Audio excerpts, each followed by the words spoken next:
வணக்கம் நண்பர்களே. சற்று முன் ரேஷன் அட்டைதாரர்களுக்கான மிக முக்கிய தகவல்கள் அடுத்தடுத்ததாக வெளியிடப்பட்டு உள்ளது. அதன்படி முதலாவதாக ரேஷன் அட்டைதாரர்கள் உடனடியாக இந்த ஒரு வேலையை இப்போதே செய்து முடித்து ஆக வேண்டும். ஏனென்றால் ரேஷன் அட்டையில் இந்த வேலையை செய்யவில்லை என்றால் உங்களுடைய ரேஷன் அட்டைக்கான நிவாரண நிதியுதவி, பொங்கல் பரிசு, உரிமை தொகை போன்ற பல உதவித்தொகைகள் கிடைக்காமல் போகலாம். அதேபோல ரேஷன் அட்டைக்கான உணவுப் பொருட்களும் குறைக்கப்படலாம். முன்னறிவிப்பு இல்லாமல் ரேஷன் அட்டையில் உள்ள குடும்ப உறுப்பினர்களின் பெயர்கள் கூட நீக்கப்படலாம். அதாவது ரேஷன் அட்டைதாரர்கள் அனைவருமே இகேஒய்சியை செய்ய வேண்டும். இகேஒய்சி செய்வதற்கான கடைசி நாள் கூட அறிவிக்கப்பட்டு விட்டது. அதாவது தமிழகத்தில் அத்தியோதய ரேஷன் கார்டுகளில் உள்ள உறுப்பினர்களின் உண்மை தன்மையை உறுதிப்படுத்த இகேஒய்சி விரல் ரேகை பதிவு செய்வதற்கான அவகாசம் வரும் 31ஆம் தேதியோடு முடிகிறது. ரேஷன் கார்டுகள் நீக்கப்படுவதை தவிர்க்க இதுவரை விரல் ரேகை பதிவு செய்யாதவர்கள் உடனடியாக அருகில் உள்ள நியாய விலைக் கடைகளுக்கு நேரடியாக சென்று தங்களது விரல் ரேகையை பதிவு செய்யுமாறு அறிவுறுத்தப்பட்டு உள்ளது. ரேஷன் அட்டையில் உள்ள குடும்ப தலைவர்கள் மட்டும் அல்லாமல் ரேஷன் அட்டையில் உள்ள குடும்ப உறுப்பினர்கள் அனைவருமே இந்த ஒரு வேலையை முடிப்பது நல்லது. ஏனென்றால் ரேஷன் அட்டையில் உள்ள குடும்ப உறுப்பினர்களின் எண்ணிக்கைக்கு ஏற்பவே பொருட்கள் வழங்கப்படுவது என்பது குறிப்பிடத்தக்கது. அடுத்ததாக ரேஷன் அட்டைதாரர்களுக்கு மற்றொரு சந்தோஷமான நியூஸும் வெளியாகி உள்ளது. அதன்படி இனி ரேஷன் கடைகளில் பணியாளர்கள் எடை போட தேவையே இல்லை. வந்தாச்சு டிஜிட்டல் பேக்கெட் சிஸ்டம். அரிசி, சர்க்கரை, கோதுமை இனி கிடங்குகளில் இருந்தே ப்ரீ பேக்கெட்டாக விநியோகம் செய்யப்படுமாம். மாற்றுத்திறனாளிகள், விதவைகளுக்கு வீடுகள் தேடிய ரேஷன் பொருட்கள் விநியோகம் செய்யப்படுமாம். அதாவது தமிழ்நாட்டில் கூட்டுறவுத்துறை மூலம் பொதுமக்களுக்கு ரேஷன் அட்டை மற்றும் குடும்ப உறுப்பினர்களின் எண்ணிக்கைக்கு ஏற்ப வீட்டிற்கு தேவையான பொருட்கள் மானிய விலையில் கொடுக்கப்பட்டு வருகின்றன. அதாவது பொருட்கள் பொது விநியோக திட்டத்தின் கீழ் நுகர்பொருள் வணிப கழகம் வாயிலாக அந்தந்த ஊராட்சிகளில் செயல்பட்டு வரும் அங்காடிகளில் இறக்கப்பட்டு பொதுமக்களுக்கு வழங்கப்பட்டு வருகிறது. தமிழகத்தில் ஏறக்குறைய 2,05,00,000 அளவில் கார்டுதாரர்கள் இதன் மூலம் பயன்பெற்று வருகின்றனர். இதற்காக மாநிலம் முழுவதுமே சுமார் 35,000க்கும் மேற்பட்ட ரேஷன் கடைகள் செயல்பட்டு வருகின்றன. ரேஷன் விநியோகத்தில் பல வருடங்களாக ஒரு குறைபாடு தொடர்கதையாகவே இருந்து வருகிறது. அதாவது நுகர்பொருள் வணிப கழக கிடங்குகளில் இருந்து பொருட்கள் கடைகளுக்கு வரும்போதே சாக்கு ஓட்டைகள் வழியாகவும் ஏற்றி இறக்கும் போது ஆங்காங்கே சிந்தியும் எடை குறைவாகவே வந்து சேருகின்றன. இதனால் ஏற்படும் இழப்பை சரிக்கட்ட சம்பந்தப்பட்ட அங்காடி பணியாளர்கள் பொதுமக்களுக்கு பொருட்களை அளந்து கொடுக்கும் போது எடையை குறைப்பதாக புகார்கள் எழுகின்றன. மேலும் ரேஷன் அங்காடிகளில் உள்ள பொருட்களை எலி, பூனை போன்ற உயிரினங்கள் கடித்து குதறுவதால் அரிசி மற்றும் ஏனைய பொருட்கள் பெருமளவில் சேதமடைகின்றன. சில அங்காடிகளில் பணியாளர்களும் பொருட்களை பத்திரமாக பாதுகாப்பது கிடையாது என்ற குற்றச்சாட்டும் உள்ளது.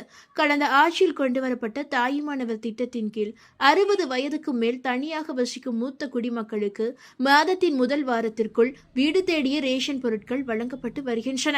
அந்த வரிசையில் தற்போது பொறுப்பேற்றுள்ள புதிய தாவேக அரசும் ஆதரவற்ற விதவைகள், கைம்பெண்கள் மற்றும் மாற்றுத்திறனாளிகளுக்கு வீடு தேடி ரேஷன் பொருட்களை வழங்க திட்டமிட்டு உள்ளதாக அறிவித்து உள்ளது.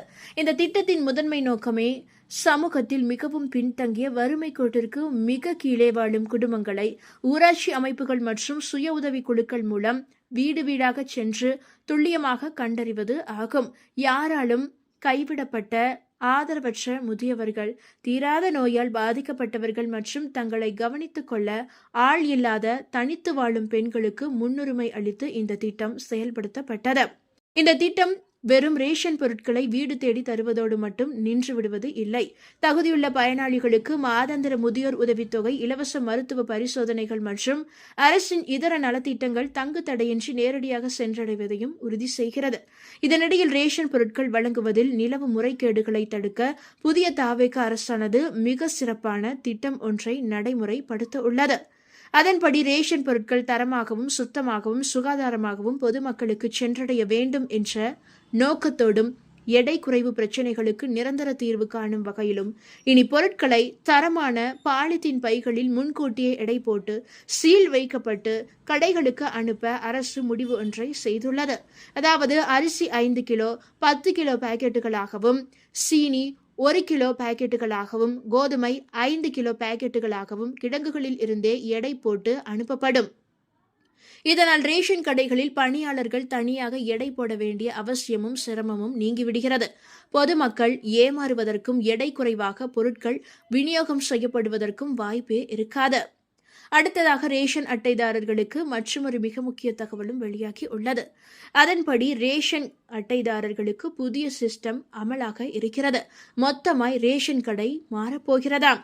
அதன்படி இந்த ஸ்மார்ட் செயல்முறை மூலம் ஆன்லைனிலேயே பயனாளிகள் தங்களுடைய குடும்ப உறுப்பினர்களின் பெயர்களை சேர்க்கவோ அல்லது நீக்கவோ, தேவையான ஆவணங்களை பதிவேற்றவோ அல்லது தங்களுடைய விண்ணப்பங்களின் நிலையை இணையதளம் வழியாக கண்காணிக்கவோ இயலும் என்று கூறப்படுகிறது. தமிழகம் உள்ளிட்ட இந்தியாவின் அனைத்து மாநில மக்களுக்கும் ரேஷன் கார்டு என்பது அத்தியாவசியமான ஒரு ஆவணமாகவே உள்ளது. ரேஷன் கார்டுகள் பலவித மாற்றங்களை கண்டு வரும் நிலையில் பல மாநிலங்களில் டிஜிட்டல் ரீதியிலான ஸ்மார்ட் ரேஷன் கார்டுகளுக்கான ஏற்பாடுகள் மிக வேகமாக நடைபெற்று வருகிறது. ரேஷன் அட்டை சேவைகள் மற்றும் உணவு தானிய விநியோகத்தை டிஜிட்டல் முறைக்கு மாற்றும் நோக்கில் தில்லி அரசு ஸ்மார்ட் பொது விநியோக முறை திட்டத்தை அறிமுகப்படுத்த உள்ளது. இந்த திட்டம் நடைமுறைக்கு வந்தவுடன் பயனாளிகள் தங்களுடைய ரேஷன் பொருட்கள் எப்போது கிடைக்கும் அல்லது எப்போது விநியோகம் செய்யப்படும் என்பதை எளிதாக தெரிந்து கொள்ள முடியும். டிஜிட்டல் ரேஷன் அட்டைக்கான இந்த திட்டம் பொது விநியோக முறையை மேலும் வெளிப்படையானதாக மாற்ற உதவும் என்று அதிகாரிகள் தெரிவித்துள்ளனர். மேலும் ரேஷன் பொருட்களின் விற்பனையில் பொதுவாக ஏற்படும் ஒரு சில பிரச்சினைகளும் தடுக்கப்படும் என்று நம்பப்படுகிறது. அதன்படி போலி ரேஷன் அட்டைகள், ஒரே நபரின் பெயர்கள் பல முறை இடம்பெறுதல் மற்றும் உணவு தானியங்களின் கள்ளசந்தை விற்பனை இவை தடுக்கப்பட்டால் ரேஷன் விநியோகத்தில் முழுமையான வெளிப்படைத்தன்மை ஏற்படும். அடுத்ததாக ரேஷன் பயனாளிகளுக்கு உதவும் இந்த புதிய அமைப்பானது புதிய இணையதளம் அல்லது ஆன்லைன் தளம் மக்கள் அரசு அலுவலகங்களுக்கு நேரில் செல்லாமலேயே பல்வேறு சேவைகளை பெற உதவிகரமாக இருக்கும். பயனாளிகள் இந்த புதிய இணையதளத்தின் மூலம் தங்களுடைய பெயர்களை சேர்க்கவோ நீக்கவோ முடியும். அத்துடன் தங்களுடைய விண்ணப்பத்தின் நிலையை ஆன்லைனிலேயே கண்காணிக்கவும் முடியும். இந்த புதிய அமைப்பு ரேஷன் அட்டை விண்ணப்பங்களை கண்காணிப்பதை எளிதாக்கும் என்று அரசு தெரிவித்து உள்ளது. இந்த புதிய தளத்தின் மூலம் குடும்ப அட்டைதாரர்கள் அரசு அலுவலகங்களுக்கு மீண்டும் மீண்டும் செல்லாமலேயே பல்வேறு சேவைகளை இணையம் வழியாக பெற முடியும். பயனாளிகள் தங்களுடைய குடும்ப உறுப்பினர்களின் பெயர்களை சேர்க்கவோ அல்லது நீக்கவோ, தேவையான ஆவணங்களை பதிவேற்றவோ அல்லது தங்களின் விண்ணப்பங்களின் நிலையை இணையம் வழியாக கண்காணிக்கவோ இயலும். மேலும் தங்களுக்கு ஒதுக்கப்பட்ட உணவு தானியங்களின் நகர்வை அவர்கள் தங்கள் அலைபேசி மூலமாகவே கண்காணிக்கவும் முடியும்.